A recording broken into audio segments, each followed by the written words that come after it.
Nous avons vu comment l'Union européenne, l'effort de l'Union européenne traite les faibles avec le cas grec. On va voir maintenant comment l'Union européenne traite les forts, et ça va être le cas du Royaume-Uni. Alors l'histoire des rapports entre le Royaume-Uni et l'Union européenne est très compliquée, très longue, a des racines historiques. Pour faire simple, on dira que traditionnellement, la Grande-Bretagne, le Royaume-Uni, a été tenté en partie par le continent européen et en partie par ce qu'ils appellent le Grand Large, the Open Sea, c'est-à-dire le rapport privilégié avec les États-Unis. Et dès son admission en 1973, au sein de ce qui s'appelait à l'époque la Communauté économique européenne, l'Angleterre, le Royaume-Uni, a voulu tout de suite avoir des concessions, avoir des dérogations qui lui ont été refusées à ce moment-là. Mais depuis lors, elle en a eu beaucoup et le Royaume-Uni n'est pas partie prenante de la zone euro, sa monnaie reste la livre sterling, ne fait pas partie de l'espace Schengen, n'a pas traité le pacte budgétaire européen, a obtenu une réduction de sa contribution au budget communautaire. Enfin, elle s'est comportée comme un enfant gâté à qui on ne peut rien refuser. Là va se jouer un épisode important de la vie politique britannique qui va être de savoir si le compromis négocié par David Cameron et le Conseil européen pour répondre à la demande de David Cameron d'organiser un référendum sur le maintien ou non de l'Union européenne, du Royaume-Uni dans l'Union européenne, on va donc voir quel est l'accueil qui va être réservé à cette proposition. Je rappelle les faits. David Cameron,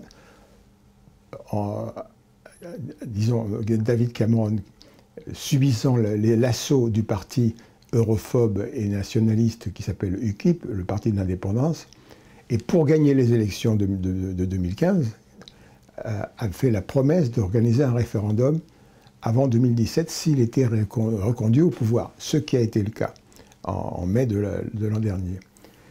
Et il s'est engagé à négocier des nouvelles exceptions, de nouvelles dérogations, et s'il estimait que ces dérogations étaient suffisantes, eh bien, il organisera le référendum, bien sûr, et appellerait à voter oui. Dans le cas contraire, il appellerait à voter non. Tout le milieu communautaire vit dans l'angoisse que le Royaume-Uni quitte l'Union européenne, ce qui entraînerait, pense-t-il, un détricotage des politiques et des espaces qui ont été créés dans le sein de l'Union européenne.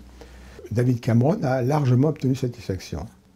Le compromis qui va être présenté au Conseil européen, c'est-à-dire à la réunion des chefs d'État et de gouvernement du 18-19 février, le compromis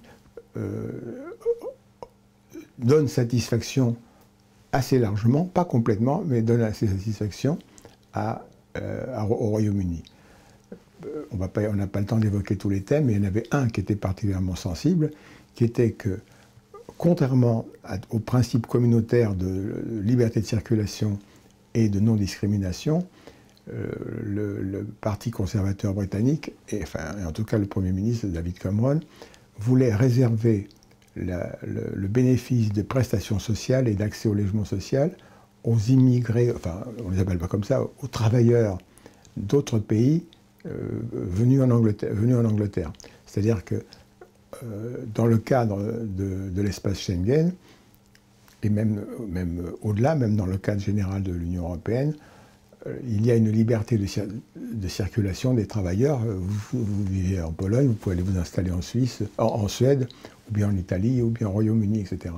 Donc, il voulait donc réserver le bénéfice des prestations sociales aux travailleurs qui avaient déjà 4 ans de résidence, ce qui, évidemment, a fortement indisposé les pays exportateurs de main-d'œuvre, essentiellement les pays de l'Est et en premier lieu la Pologne, qui a déjà 800 ou 900 000 ressortissants au Royaume-Uni.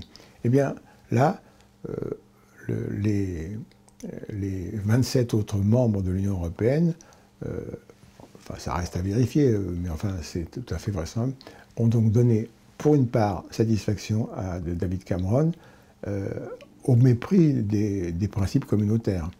Mais évidemment, David Cameron pèse plus lourd avec la Cité de Londres que la Grèce avec l'île de Lesbos.